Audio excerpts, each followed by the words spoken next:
Almost all of the Star Wars community agrees that Episode 8 was a cancer to the Star Wars universe. It ripped the fans apart, created inconsistencies, was lore-breaking, and so much more. But that's all been beaten to death. I want to talk about something I really liked about it, and was one of the few things I was sad to see JJ retcon. First of all, killing Snoke off the way they did was a freaking tragedy. Snoke was powerful, mysterious, and wise. He was doing a good enough job as the main villain without needing to be killed off for the sake of shock value.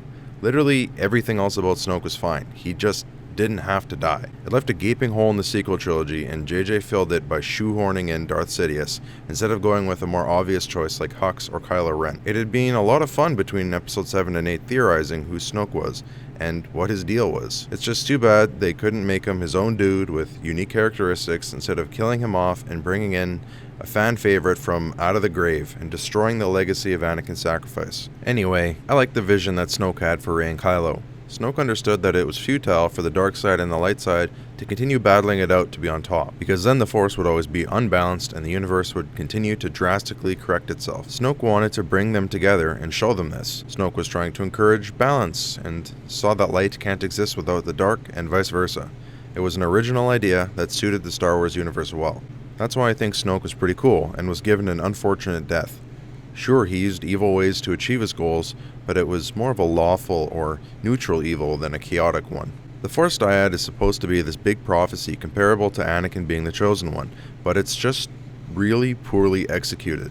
I would say that the majority of the viewers of the sequel trilogy probably missed this major theme. I kinda wish Snoke had been pushing for this major goal for 3 movies before we met the conclusion in Episode 9. The conclusion would have something to do with the Force being in balance. What a cool ending to the Star Wars trilogy. I really like that Rey was being pulled to the dark side and Kylo was being pulled to the light. I wish this theme had been emphasized more than Rey being worried about her parents and Kylo worrying about what Rey was doing. Also, when I talk about the Dyad, I'm not talking about those whack-ass Force abilities like teleporting and being able to physically touch each other in different locations. I don't like it because it wasn't explained well, and it's totally universe-breaking. I do like certain aspects of it, however, like how it gave them an acute sense of understanding each other's thoughts and feelings, kind of like Luke and Leia's, except they aren't actually family. As goofy as the throne room fight scene was, as I've analyzed in another video, it was cool to see them fight totally synced up without even trying. The mental connection was really cool. It even explains why Rey was able to resist Kylo's mind reading in Episode 7. Before this,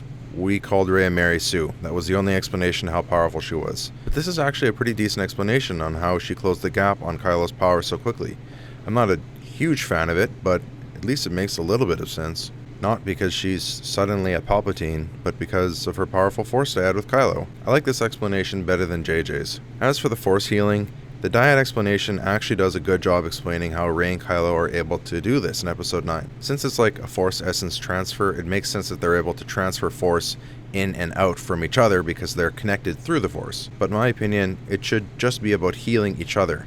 Rey shouldn't have been able to heal that worm because she's not connected to it in her Dyad. Maybe the worm has another rival worm and they can share a Force Dyad and heal each other, but I don't think that it should be with Rey. If you're going to introduce a universe-breaking new Force power, at least explain it to us. In conclusion, I really like the Force Dyad, and I wish it had been better executed because I think it could have redeemed the sequel trilogy. Too much drama and tug-of-war between the directors ruined what could have been an amazing trilogy. That's it for me. What do you think? May the Force be with you.